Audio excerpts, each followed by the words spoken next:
All right, we're back live, and this is the part where we let what little hair we have left down, and we just kind of talk about the show and also talk about just anything in general, whatever catches our fancy. Um, you know, uh, obviously, if you look at where we're both located on our little lower thirds there at the bottom of the screen, we this is about as close as we've gotten to each other in about 20 years. And Yeah. so, a matter of fact, I think the last time I saw you was your brother's wedding, was Thomas's wedding, Um, unless you let's see. He remember got another time. married It right was like around. I think it might be 2002. grandma. I think it was grandma's funeral. Okay, so yeah, that was 2002, Oh, wasn't it? four. I Four. think it was 20. Yeah, Okay. 2004. Well, so basically Yeah. 20 years. So, Right. um, I'm not sure we're going live because I'm looking on the two screens and I see a 0, but I'm not seeing it come up on YouTube or Facebook. huh. Let's see. I'm just trying to. Oh no, it does show live on the. Okay, we are on Facebook. I mean, Okay. we are on YouTube. Okay, good. Good. Good. Yeah, I Okay. would assume that there's a little bit of a delay. Yeah. And I can't predict that crap. It's like sometimes sometimes it's spot on, sometimes it takes its time. I mean, when you think about the hundreds of thousands of shows and content that's being streamed at any given moment Right. in the world, it's amazing this all works to begin with. And Right. so if there's a little bit of a delay, I'll take it, especially Yeah. since it cost me exactly zero to have a YouTube channel.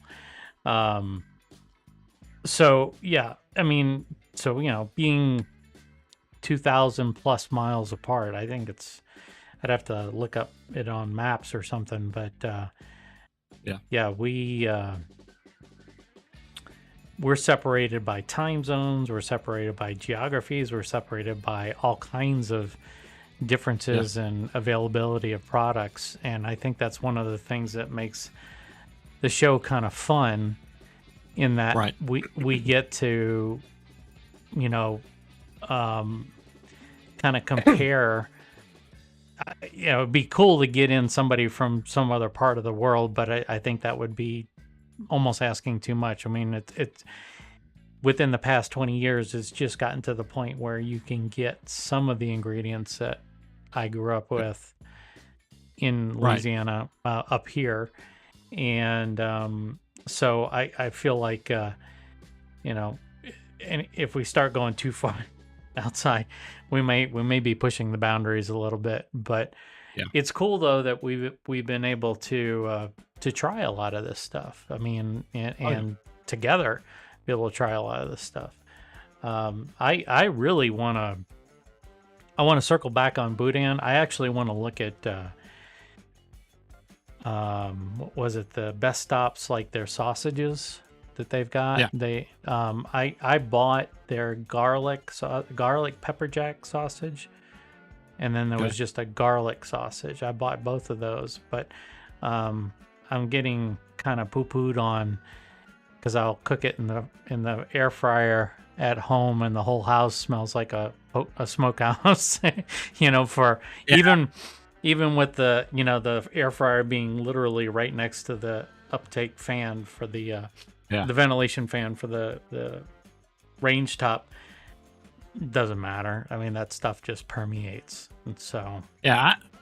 Personally, I don't find that to be a problem, but I yeah. know just like you, since we share homes with others, it's not always as they don't always enjoy the smell of the smoked meat products. Yeah. I mean, I personally, I'll get up in the morning after I make a gumbo and walk through the house and you can still smell the gumbo in the air. Yeah.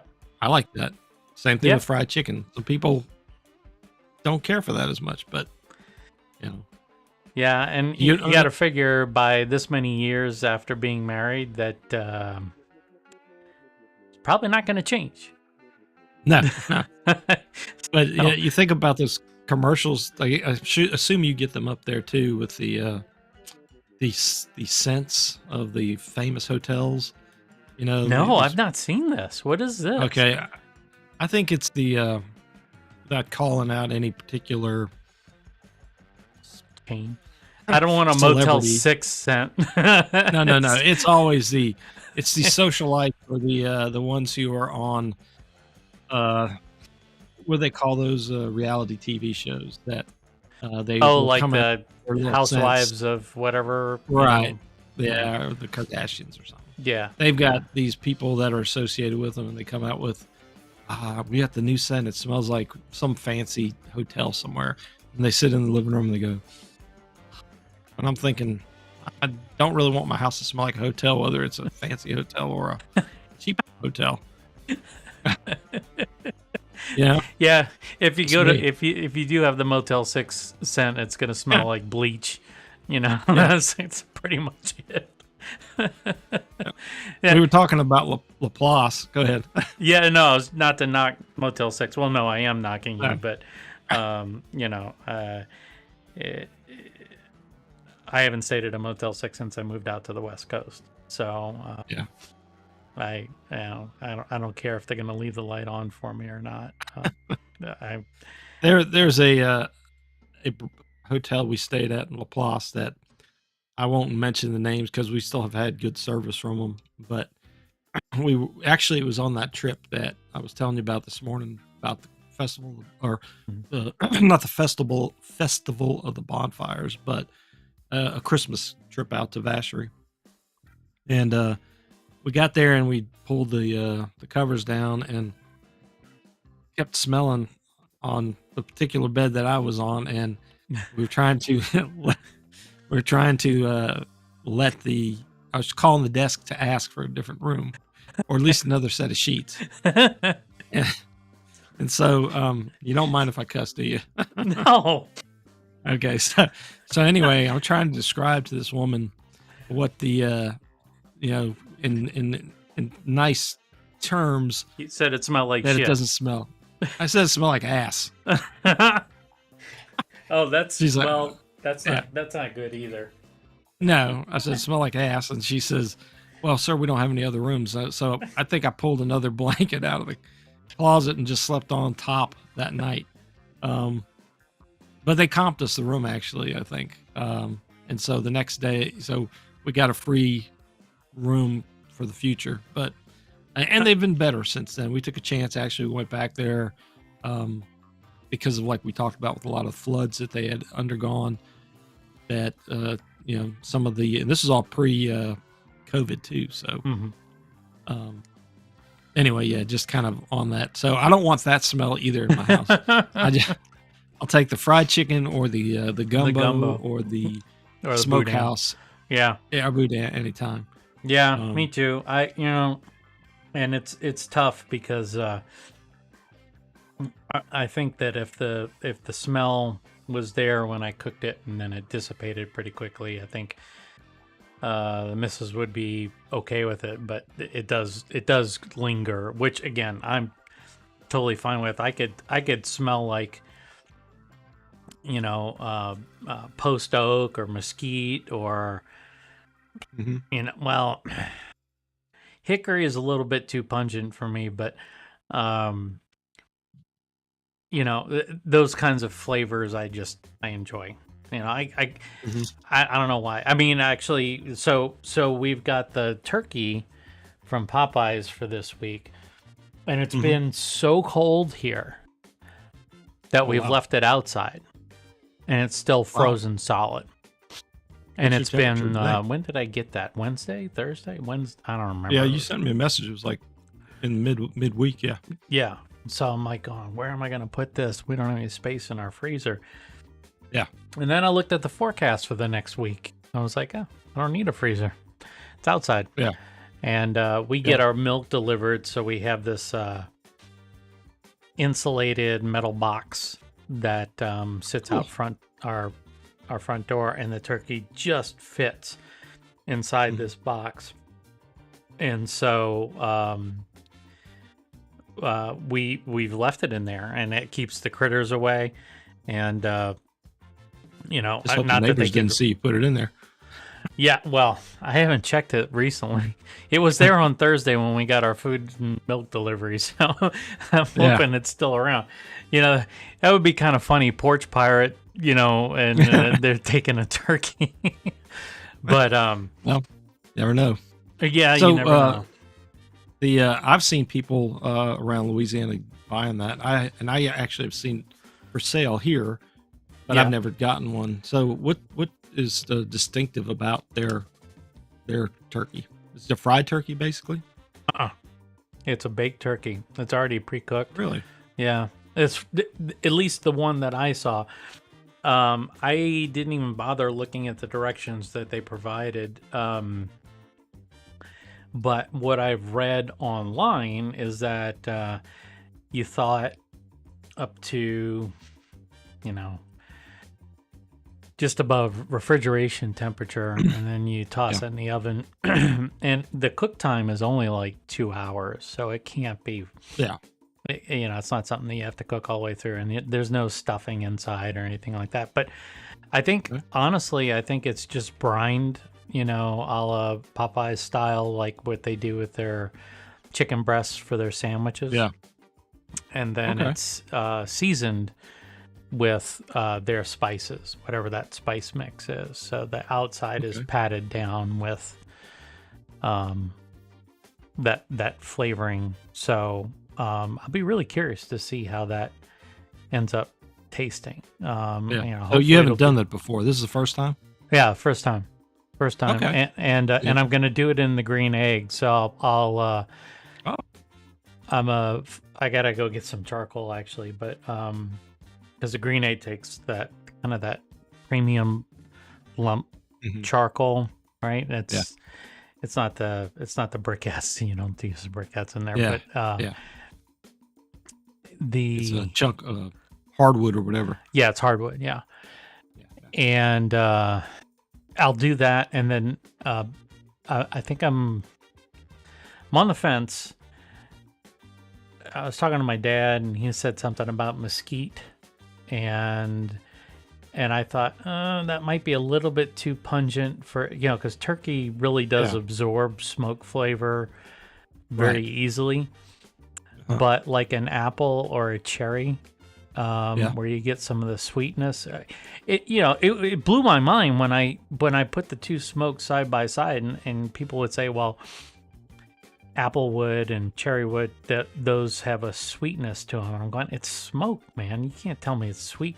And sure as shit, I mean, like get mesquite and hickory, and it's like, whack, just this, intense smoke flavor or smell, and then you get, the apple and the cherry wood or the fruit woods, and it's much more mild of a smoke. So I figure.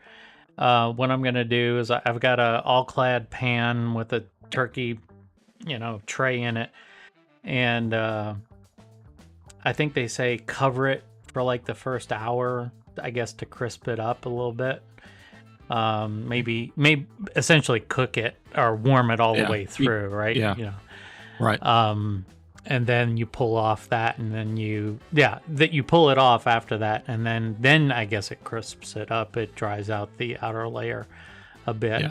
But I'm gonna put just not much, but just a fair amount of applewood in there. Yeah, and I think that's a safe way to go, because I don't think you want to overpower it. And I was thinking, so most of what I cook with is pecan, and one of it was because the property my folks had moved on. Right. It was an old pecan orchard, so there was always branches, and even to this day, even though my mom's lost more than half the trees she's had when they moved in due to hurricanes and such, there's always a lot of branches that break. So I have still a pretty decent amount of pecan wood that I can use, and I know that that's also popular in Louisiana. Yeah. So between that and some oak, so when I've done smoked chickens or smoked turkeys, and have used the pecan before, But pecan is kind of in between, like you're saying. It's not. It's got a good taste or a good smoke, but it's not overpowering like It's more the mild. hickory or the mist. Yeah. Yeah. So, and a few years back, we did it was a ham. We had some family members and extended family members come into the house for Christmas, and we weren't sure whether we had enough food with just what we had. Mhm. So I picked up a ham, and I was reading up on that. And even though it was fully cooked, I went with the cherry wood because I put it on the grill. One, because it didn't have the space in the oven, but two, I kind of like that idea of just kind of giving it a little extra something through the heating process. Right. And the cherry wood was recommended just for those reasons that you talked about. It's mild, and I like the way that the ham turned out doing it that way.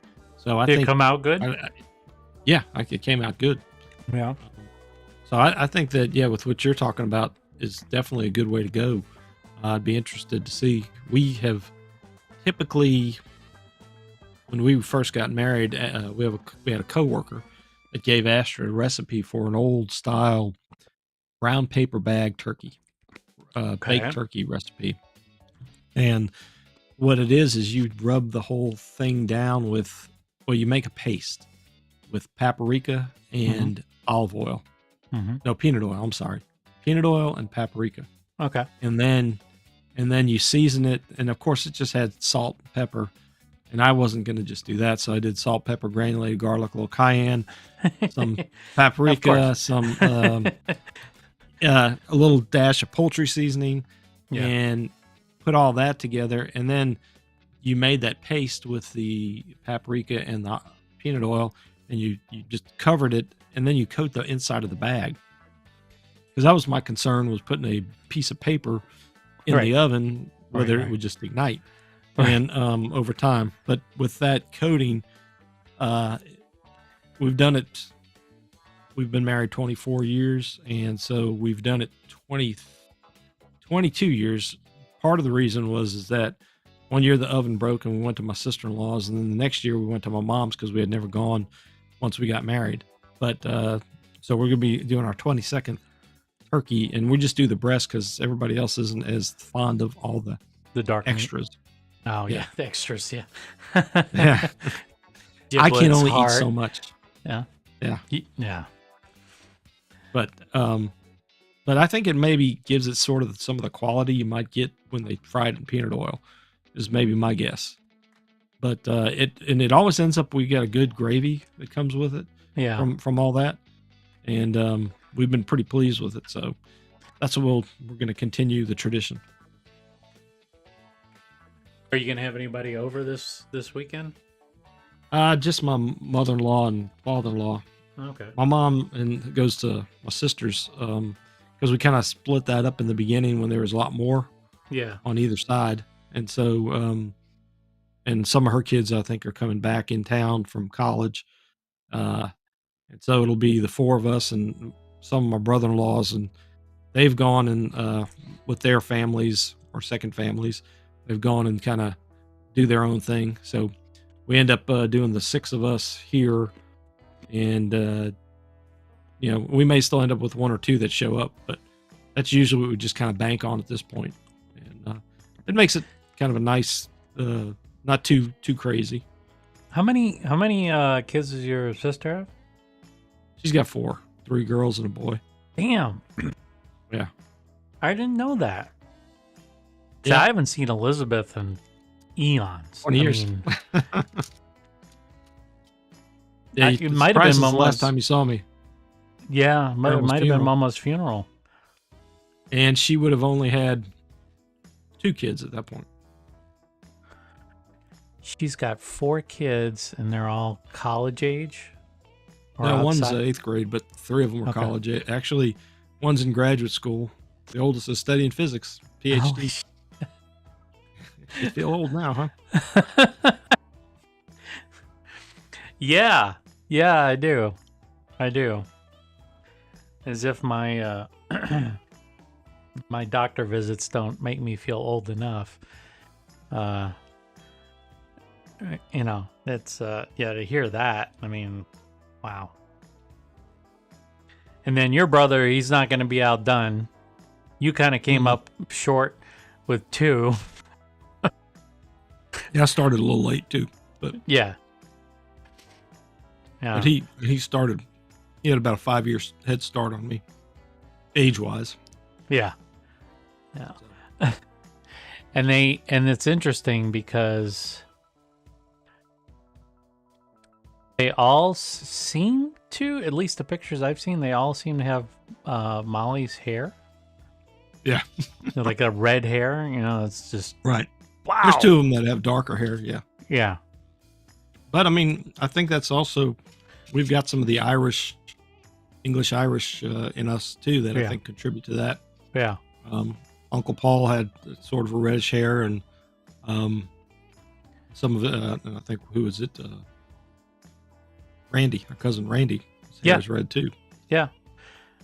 Well, and my mother's side of the family has got Irish in it, but I don't know anybody on that side that's got fair hair. But anyway,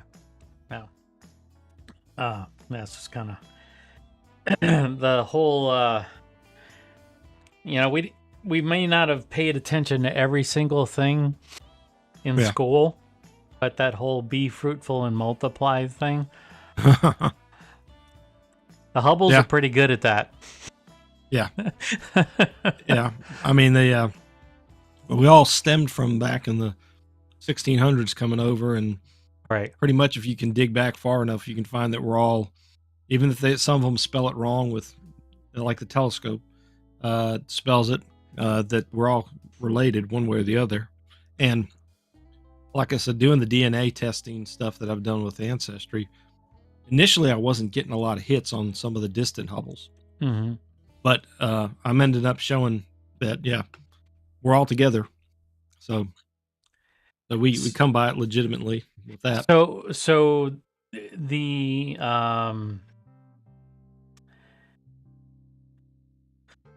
was it one family that came over, and then it was. So there was a Hubble family that came over and just kind of spread like wildfire once they got over here.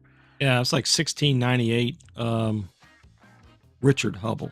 I think he might have spelled it Hubball, and up in Connecticut. So all the Hubbles up there in the northeast. Sorry, I don't remember how many kids he had, but they spread out, and they spread out. So you had a lot of them up there in the northeast, and like I said, I told you the story how they ended up in New Orleans, our branch. But even beyond our branch, there were some that were already in New Orleans, and they came down, I guess, through the Mississippi versus through the Gulf, and but they weren't like closely related from that standpoint.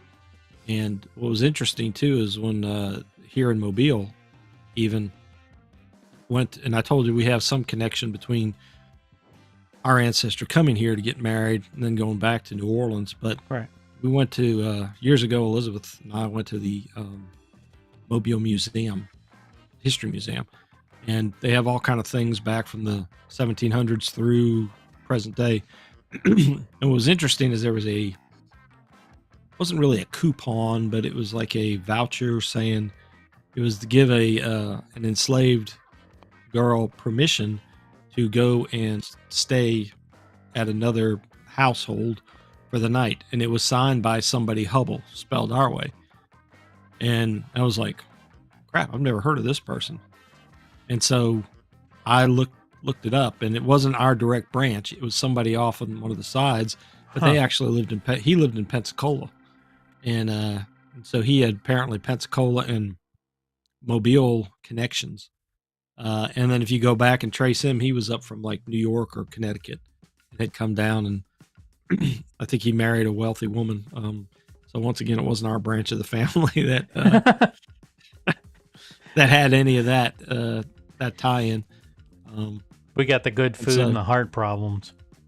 Yeah. That's what we got. So, yeah. But so anyway, that's kind of the thing. But it's still pretty interesting that up until I guess my parents, and then of course you and my dad's branch of us, Right. they pretty much stayed in Louisiana from 1830 until 1969. Yeah. And then some of us have ventured on, first cousins and such have moved on from that group. But I mean, that's a lot to 100 and what is that, 107, 60, 130 40. years, 140 years. 130 yeah. years. Yeah.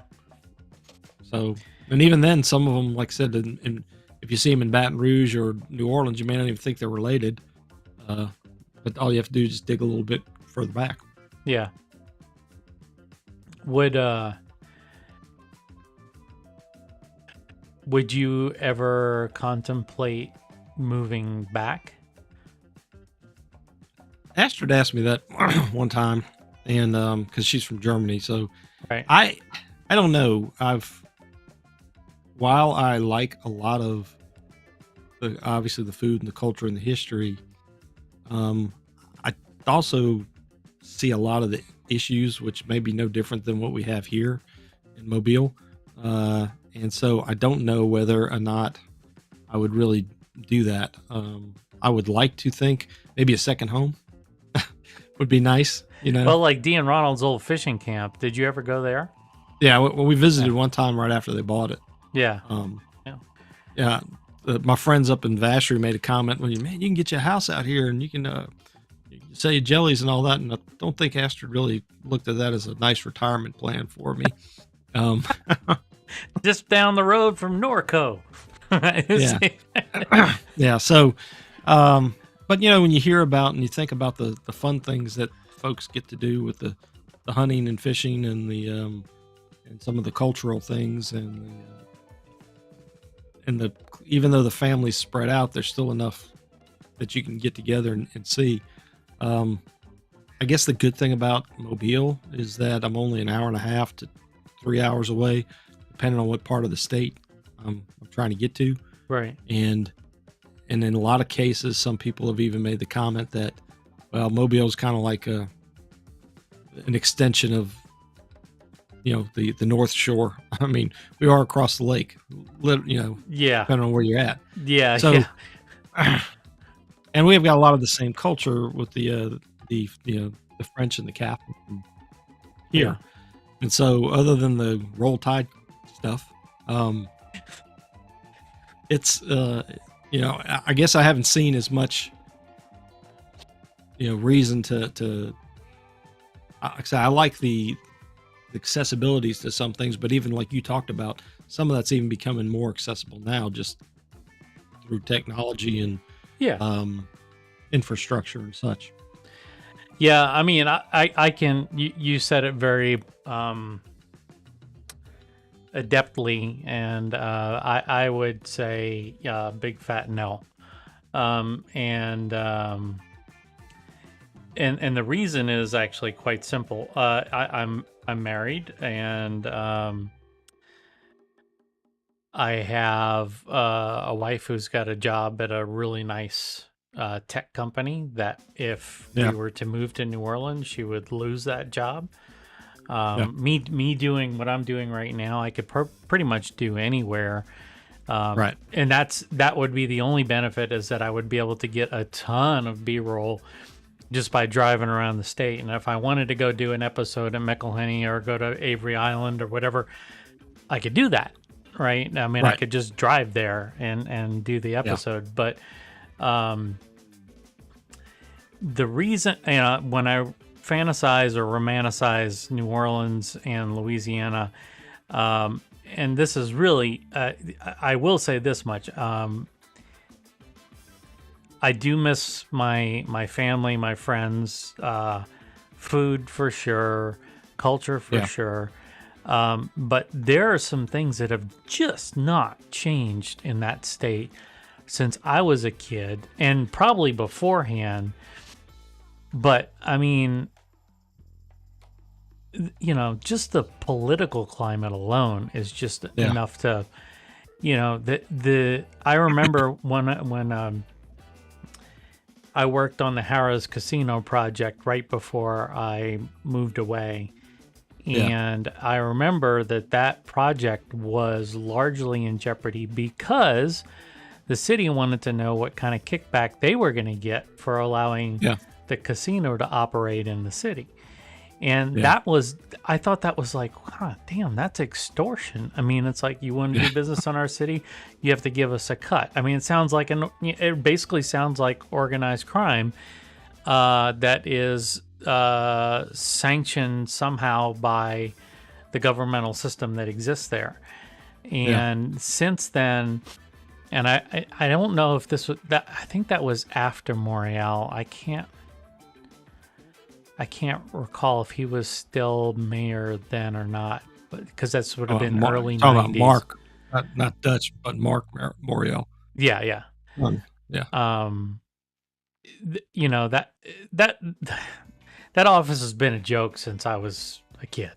I mean, whoever runs that city, they're embroiled in something, and you know, I don't care what color you are or where you hail from. Right.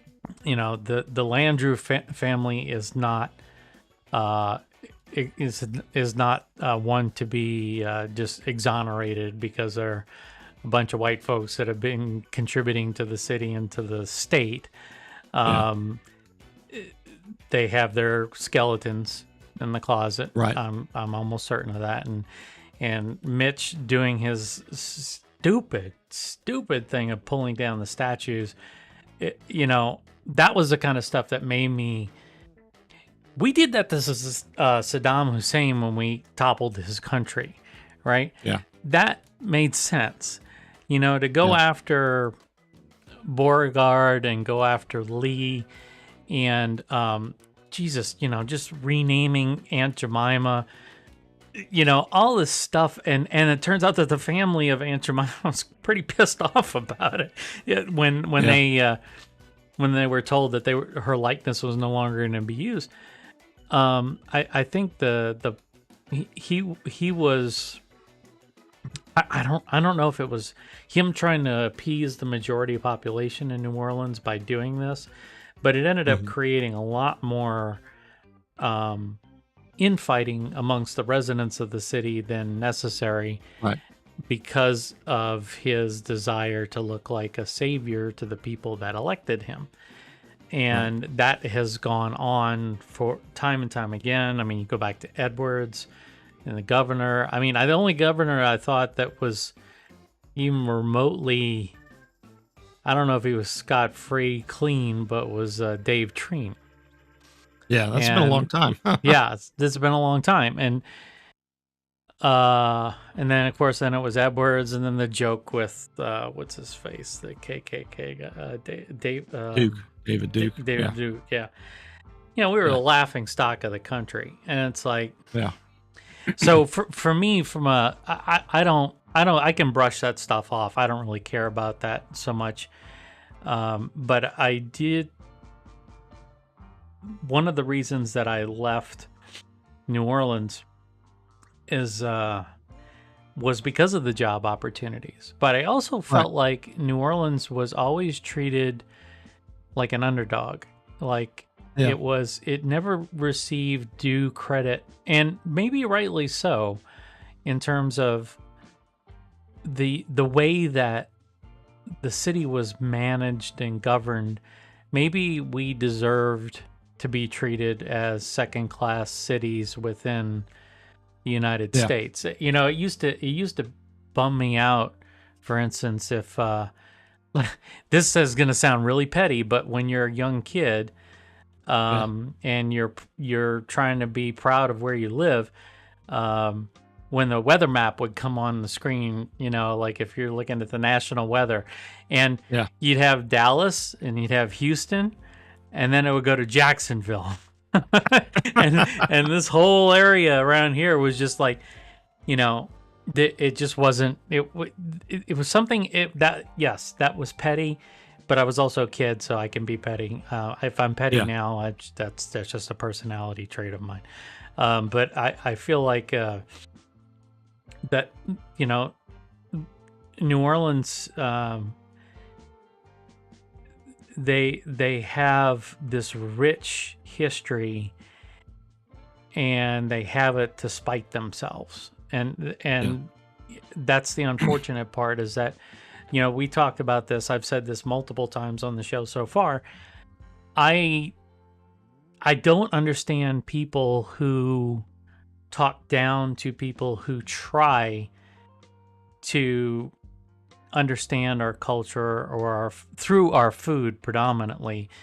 Right. But and they're like, yeah, I would never make it that way, that's crap, or that, that's Right. it's typical, Yankee version of it, and it's like, Yeah. well, what then, if you're gonna do that, if anytime somebody creates something that you feel is not representative of your culture, how about this? How about be constructive and just say, that's an interesting take on it, and that's not a common recipe or a common way to do it down Exactly. here, but it gives you a good understanding of where you need to go with this recipe. So, the next time you do it, here's what I would try. Yeah. And that's way more constructive and way more like, yeah, you know what? I think I will try that. And I don't think that's just me. I mean, No. I think anybody who, really does give it their all and then is basically talked down to like they're an idiot. Yeah. There's nothing It's constructive that comes out of that. Yeah. And once again, since we reference food a lot, one of the other groups I'm involved with is this Royal Order of Gumbo. Yeah. And it's actually a Mobile-based group. And what you find out, especially when you hear it from the people in Louisiana, is that, those folks in Alabama, they don't know how to cook gumbo. Well, when you really study the history of the Gulf Coast and Mobile and New Orleans and Biloxi, they were all founded by the same people. And like I've probably told you before, Mobile was the original capital of French colonial Louisiana, Right. before New Orleans. Right. And now, so those same entities and all, in fact, I pass by the place every day that is supposed to be talking about Madame Langlois in the other episode. Some people claim that happened in Mobile. So the first Creole was baptized in Mobile. So I tell people we got the first Creole culture actually maybe, and it wasn't the Creoles of color that everybody refers to as Creoles today, but just the descendants of the firstborn Europeans, Right. being designated as Creole. But anyway, with this group, there'll be people who will post their gumbo pictures. And of course, whether being, if you put boiled eggs in it, or you put, what do you call it, potato salad, some people, or tomatoes, which is really starting to become a stupid argument, in my opinion, going back and forth. But there's a little fella, he's a chef in Colombia, in Bogota, and he joined the group. And he posted his pictures of some andouille sausage he made, and you could tell that it wasn't smoked. And I looked at it, and I kind of befriended him before. I think a lot of people did, because I could see that he was really trying. And he and I have talked through Messenger quite a bit, and he's got a Southern American, not a South American, but a Southern U.S. soul food, Louisiana influenced restaurant he does out there in Colombia. And his food looks good. And he made a gumbo the other day, and he posted the picture of it. And most everybody in the group was very complimentary to him. One woman made some comment, "Hey, your roux is too light," something like that. But I'm like you. I mean, I think initially maybe when I was younger or first trying some of the stuff, I might have been more critical if somebody, because we talk about people who do it wrong in, you go to Cleveland, Ohio, and you have something that's supposed to be Cajun, and really all they've done, they sprinkle a bunch of cayenne Cajun on it. season. Yeah. And it's crap. But for people that are really trying to embrace it, and even within South Louisiana, you have jambalayas, as we talked about, are different. Boudin recipes are different. Gumbo recipes are certainly different from family to family. And a like Liz Williams, who runs the Southern Food and Beverage Museum in New Orleans, talks about, even though I can go to your house and, hopefully having grown up with similar backgrounds, our gumbos would look similar or be similar. But, if you went to a friend's house that grew up and had something different, you could recognize the dish they put in front of you as being a gumbo, even if it's not exactly your gumbo. Right. You recognize the components. And like I said, in some cases you may actually learn, like, wow, man, that tastes, what did you do different? How did you do your gumbo? And then you find out something that you actually can build on, as opposed to just because it looks odd. Well, you had mentioned earlier today when we talked about the red bean gumbo. Exactly. And that's something, in my 50 years of existence, I'd never heard of. Yeah, I hadn't until about 10 years ago. So, I mean, I don't care where it came from. If it tastes good, yeah, you can call it succotash or whatever. I don't give a crap, as long as it tastes good. We're eating distinctly the bruschetta was, distinctly a Italian dish. Yeah. But we're coating it with olive salads that were invented in New Orleans. Right. So would an Italian or a Sicilian flip over in their grave if they saw their foods being quote unquote hijacked? Yeah. Probably not, but they may say, this is how we do it in the old country. Okay, right. Fine. And that's exactly what I try to tell people whenever I've sampled something, or if they're asking me about it, I will usually try to explain, that's not bad, or that's an interesting way to do it. What we typically do is this. Right. So one of the recipes that I used, I took John Folse's chicken and andouille gumbo recipe. And there was another woman out there from the River Parishes. She's passed on, Myra Brown, and her recipe made it into like the Louisiana Cooking Magazine, or sorry, Kitchen and Culture Magazine, as best gumbo or something of that year, or something that was submitted.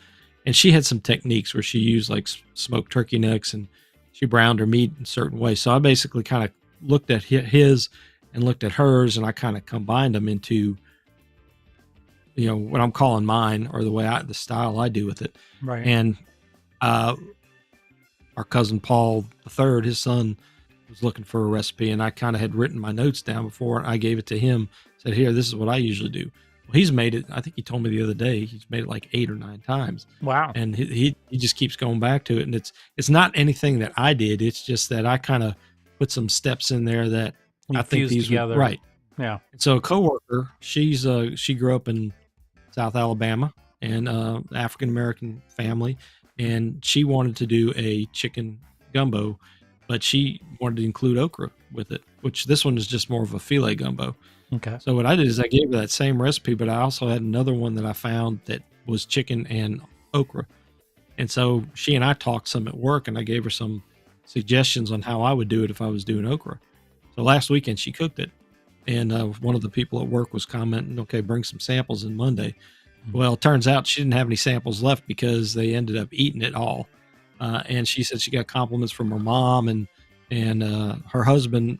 She said her husband, he tasted it the first day and he liked it, but she knew he really liked it is the next day when he was finishing up his bowl, he turned it up and just, so, I feel glad that I'm able to help somebody, steer them in a direction. They did all the work. Yeah. And if I were to eat her gumbo, even though it's different than mine, at least I'd know, I recognize all those components, and she may have done something different that's like, that tastes pretty good. I never thought about doing that. Yeah. So, but to me, I'd rather if it would have come back, and I don't think she got her roux as dark as she wanted to. But I didn't, I could have been like, well, throw that shit out now. It's not dark enough, or get some kitchen bouquet and put in it or something. But instead, you kind of go with it, and then she learns from it.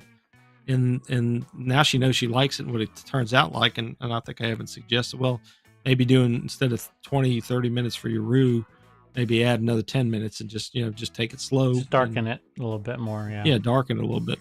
So anyway, yeah, I mean, I think that I try to do that with folks who are trying if they haven't had a lot of experience with it. Yeah. And so And there's that, been people out in South Alabama made jambalayas that are really good that have impressed me. yeah, I mean, I think, at the end of the day, we want people to appreciate our food, our culture the way we do. And if we're, Mhm. doing things that kind of belittle them or make them feel like we don't we don't have any faith in them or that we don't think there's any Right. hope in the way that they can do it. Um, yeah, I mean, I could see where I would get discouraged and be like, okay, well, screw this. I'm not going to bother. Get back to Yeah. making hamburgers and hot dogs. Yeah, I mean, I like, Astrid being German, I like the German foods, and Yeah. so every so often I try to make some of the German foods, and I, I wanna make it as authentic as possible with the Hmm. ingredients I have, and so if her relatives tell me, "Well, that doesn't look right," or something, they usually do it in a very constructive way. I haven't tried or posted too much like that, but usually, like I said, if they were coming back, "Oh, it looks like shit," Yeah. you wouldn't feed it to the dog, then I probably would and give up. you're like, oh, okay. Sorry, dude. Yeah. Yeah. So, Yeah, that's well. I mean, I guess hopefully through this show, even if we only have a small set of subscribers, that means that small set of subscribers we're encouraging them yeah, to try and yeah, to if they've always wanted to make a gumbo or if they've always wanted to they visited New Orleans and they really enjoyed the po' boys and they enjoyed the muffalata or whatever it is. Hopefully we bring that recipe to one of the shows and yeah, they can go, oh yeah, oh, okay, and then we we encourage them to try. yeah, And it hopefully will balloon past that, but at the very minimum, the folks that do watch, it's my hope that they glean something from it that yeah. they can apply to the way that they cook. I think too that with what we're trying to do as well is not just, um we're trying to give our taste ideas and our perceptions Right, and how we compare it to what we either had in the past or what we know as New Orleans or Louisiana food. right. So that kind of gives a reference because even like the video that you showed earlier that when I put together this recipe, Hmm. which I'll put it out this afternoon or tonight, it'll show you how to make all that, and there's a lot of videos out there showing you how to make or those type of things. But as far as uh, actually having some sort of idea of what to expect, for all people knows, it could either be, oh my God, it's ghost peppers, it's going to burn me up type of thing. And, we're willing to try it and realize it's no, yeah, it's got some heat, but it's got flavor Yeah, and it's it's got got heat flavor. Yeah, yeah, and, exactly. and it's not salty. So, hopefully people will see that and, and benefit. And I've received, from other things I've done with Meliton or even some of the other dishes I've posted on videos, a lot of times it may not be more than one or two people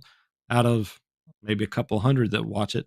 But, when you have that one person who's appreciative of the fact that you provided that information to them, Yep, then it makes you feel good. And I mean, it's not just to feel good, but it's, that you at least helped somebody. It may exactly. just been one person, but hey, you know, who knows what they're going to do with it.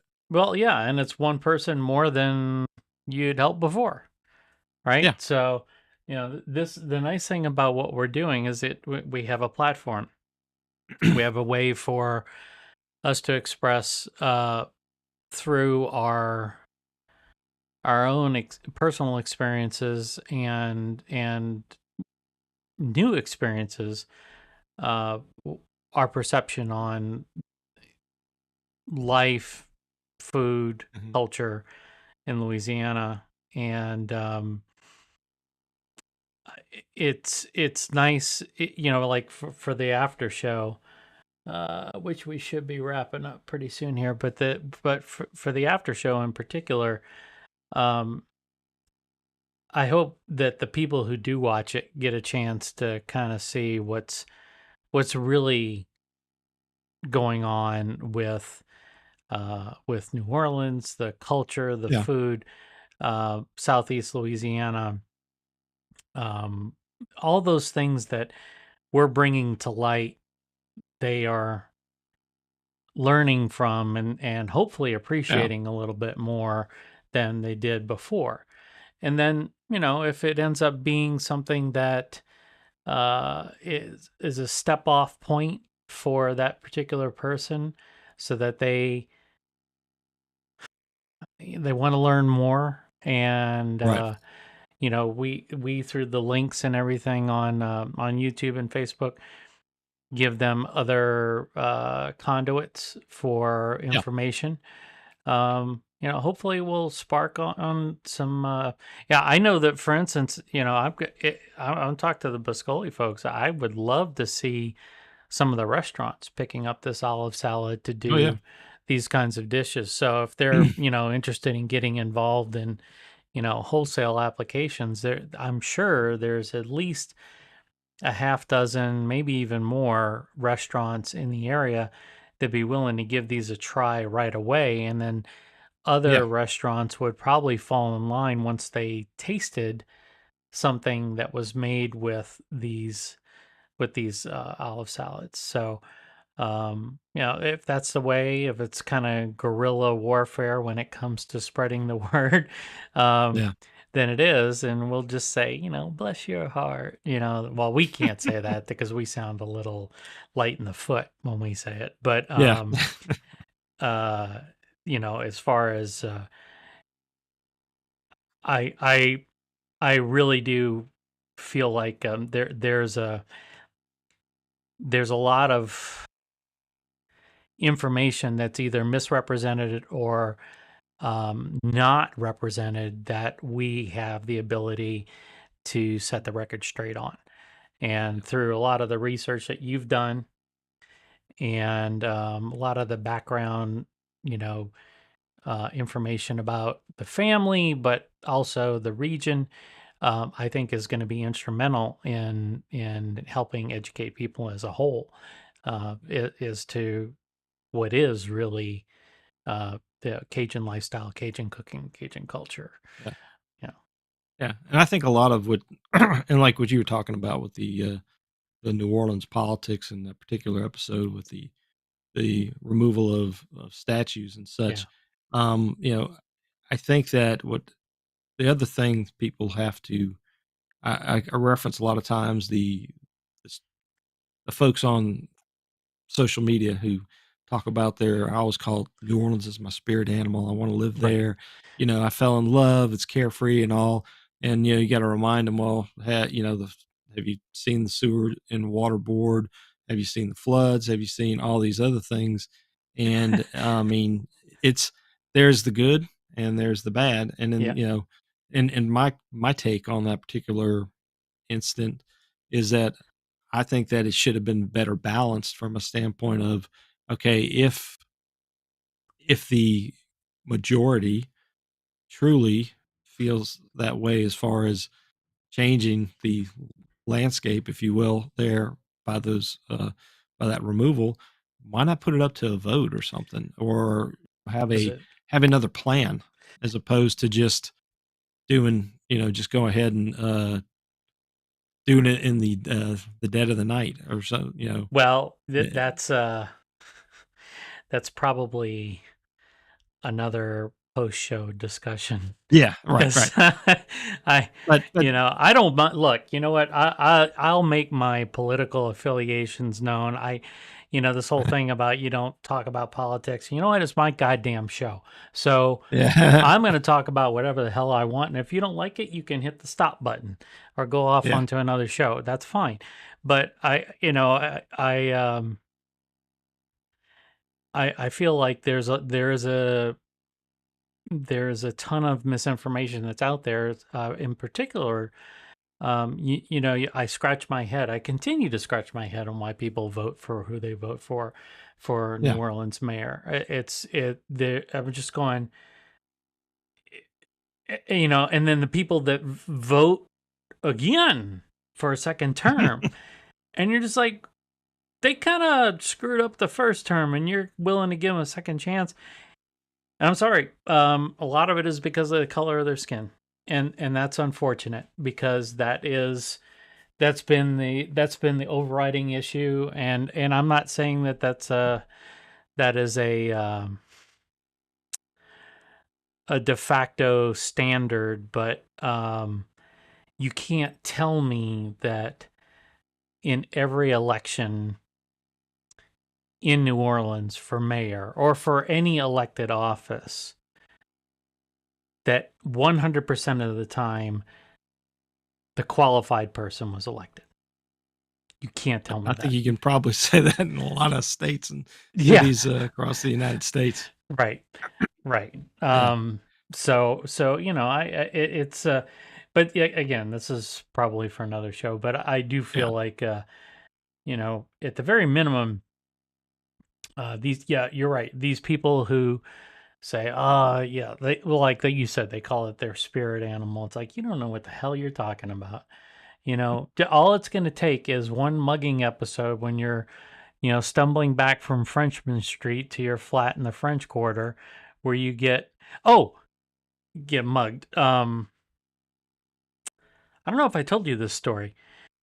Uh, when we were about to open up Go, I took my chefs that I were remember you talking about going down there. I don't remember the story though. yeah. So we went down there, and of course, them all being rookies, when it came to New Orleans, they wanted to party. So I got us a hotel downtown, right one block off of Bourbon, and I think it was right by that. What's the gray one? Is that the Hyatt? That's the kind of gray taupe color with the black iron railing that's there. It's not. Yeah, I think that's what it is. I think it's the Hyatt or Hilton, one of those two. It's Yeah. down there on Bourbon Street. But anyway, um, we had a good night. We drove up to Manchac Pass and went to Middendorf's, and I wanted them to try the paper thin Infrared. catfish. Yeah. And unfortunately, it doesn't taste as good as I remember it. And so either my memory's bad or they've changed, which is unfortunate. I'd like to give them another chance, but I felt kind of bad dragging those guys all the way out there, and they're all like, "Yeah, it's all right." It's yeah. Why did you drive 45 minutes for this? I mean, yeah, okay.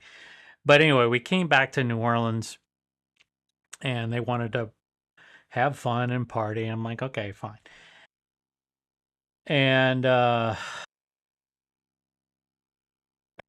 I could tell that they were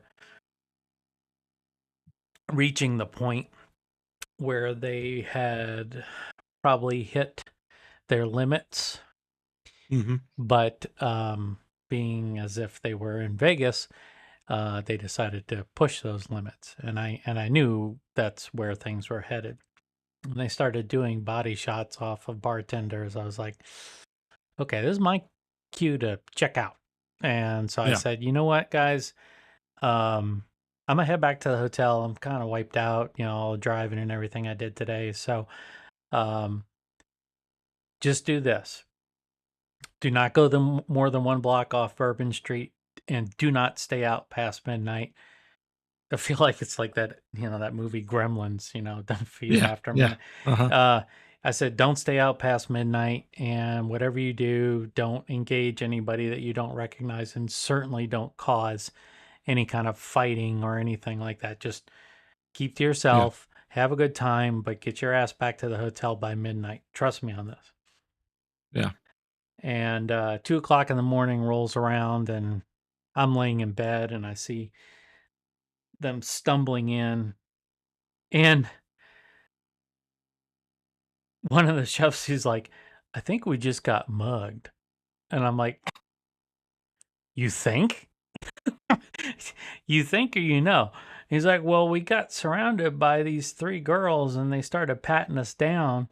And when we started to push them off of us, there were two guys in a car that basically got out of the car and looked like they were going to pound us. I was like, yeah, I would say that's a mugging, dude. And Yeah.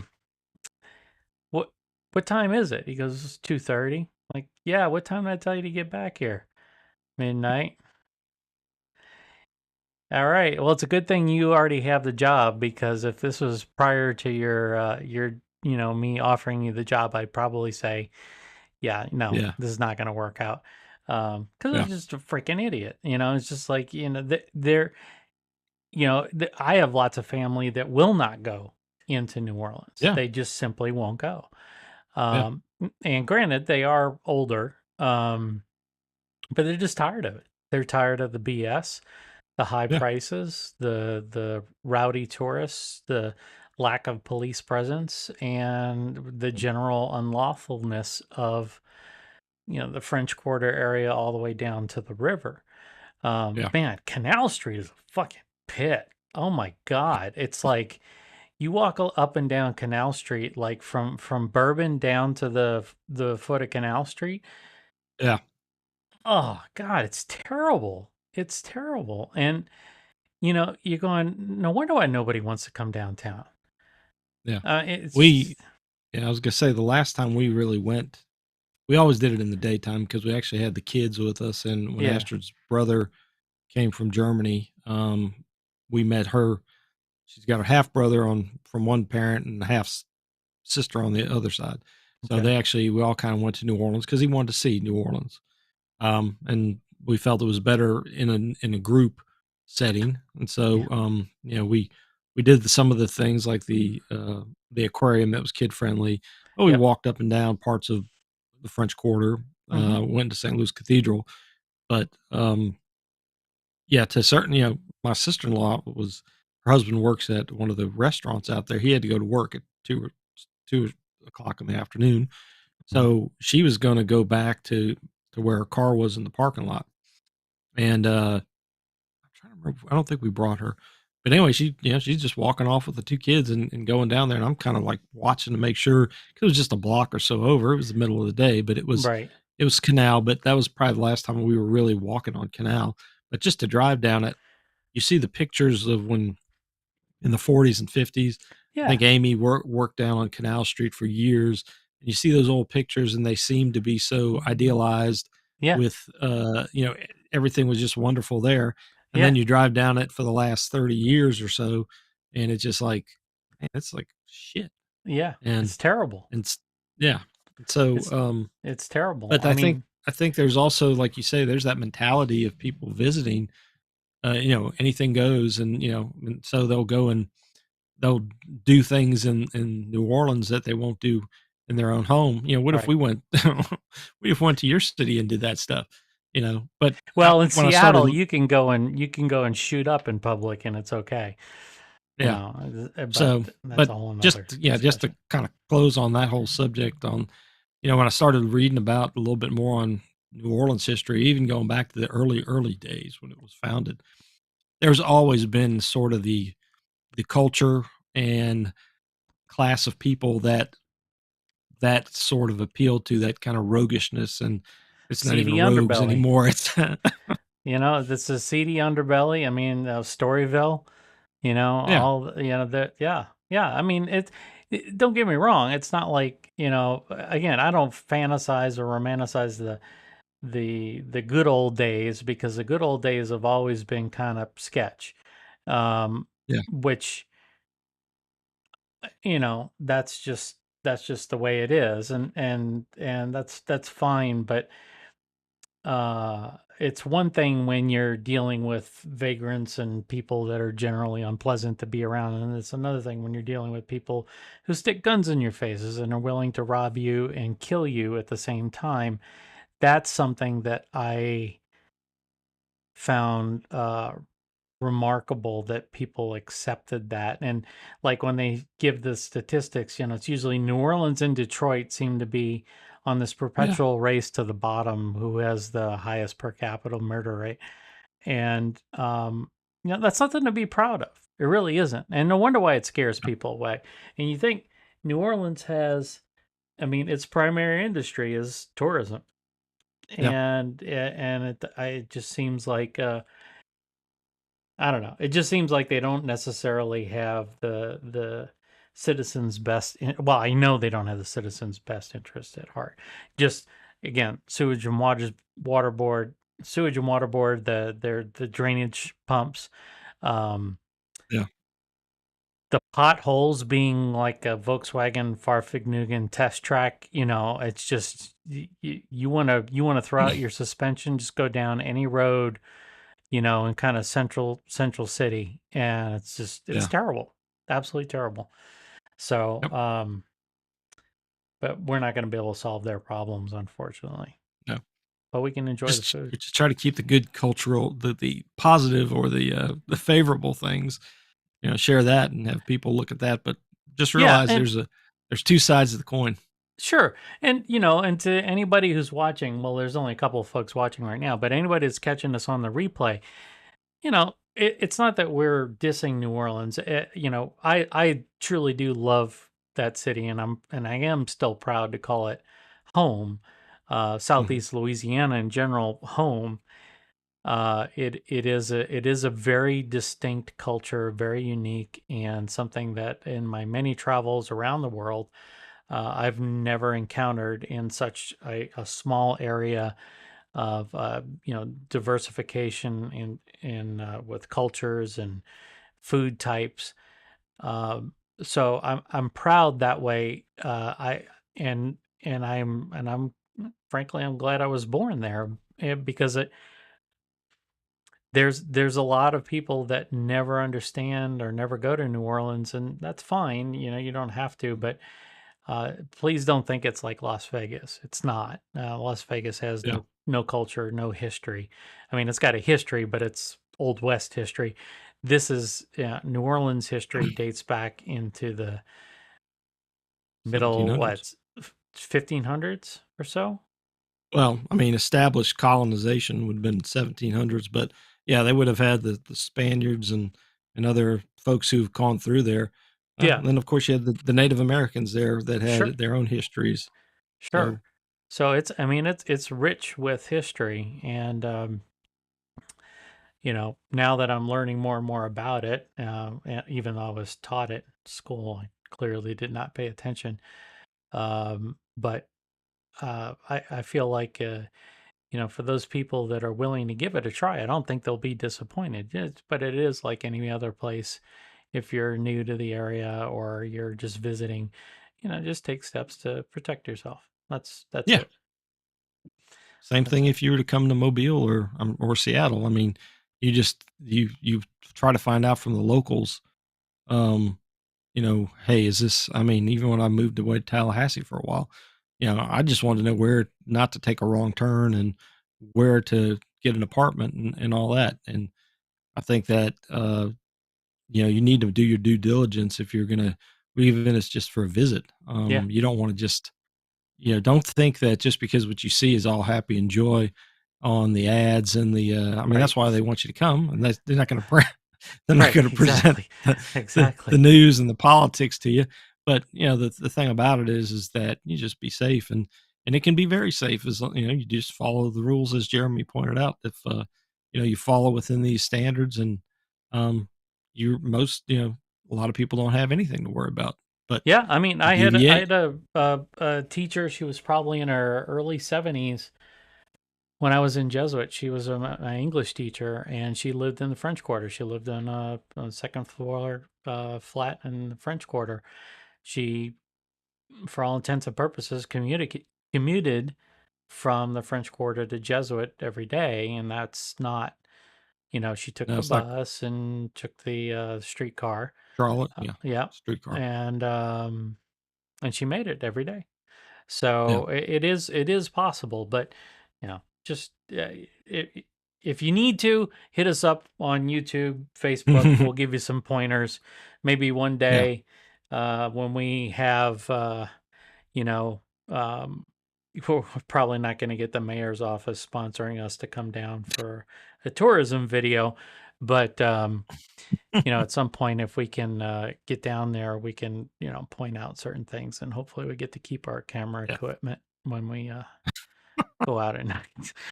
I'm sorry, no, it's not that bad. It's not that bad. We had this great shot, but it's a great shot. It's just, it's running away right now. yeah. All right, cool. Yeah, one thing I was going to just say Yeah. that you might enjoy, and I know we're going to talk hopefully about some books and gift ideas next week. Yep. But if you hadn't seen or read the book Mr. New Orleans, I can't remember haven't who seen wrote that, it. no. I listened to it on audio book. Mhm. It is a very interesting. In a nutshell, it's a little Cajun boy, Cajun guy from the 1930s, born in the 1930s, went to New Orleans in the 1950s, and kind of was involved with the underworld there. Mhm. But it's interesting because if you and I can't figure out how not to discount a lot of his stories, but if you listen to the stories that he shares through that, especially from the 50s through the 2000s, it's very interesting to see how things are intertwined from the standpoint of what you described with politics and certain affiliated groups Yes. of various ethnicities. And you will He's talking about the say Italian mob. yeah, yeah. But it's a very interesting book, and Yeah. and like I said, I enjoyed listening to it because there's some people that I've heard of. I've met one or two of them in the past, and it was kind of interesting to hear those stories. And then even when you see certain things about the city, if you know enough about it, and then you kind of think, I can see how that happened. Yeah. Yeah. Yeah. So, so you might enjoy it, just to let you Mr. know New from a Orleans. standpoint of something to do in your spare time, which I know you've been extremely busy with with all this. But think of it as research Yeah. or There you go. enjoyable research. Yeah. Yeah. Well, I'm looking forward to that. Okay. All right. Well, then we will be in touch. You have yourself and your family a great Thanksgiving, You and too. I'll catch you next week. Yeah, I'll be busy. I'll do a Meliton radio show from California. I'll Oh, be that's here, but I'll do right. thanks, Right. especially with all your help. Yeah. Hopefully my sound's going to be better with them, and on Monday talking about, I'm sure, Meliton, its side dishes for Thanksgiving.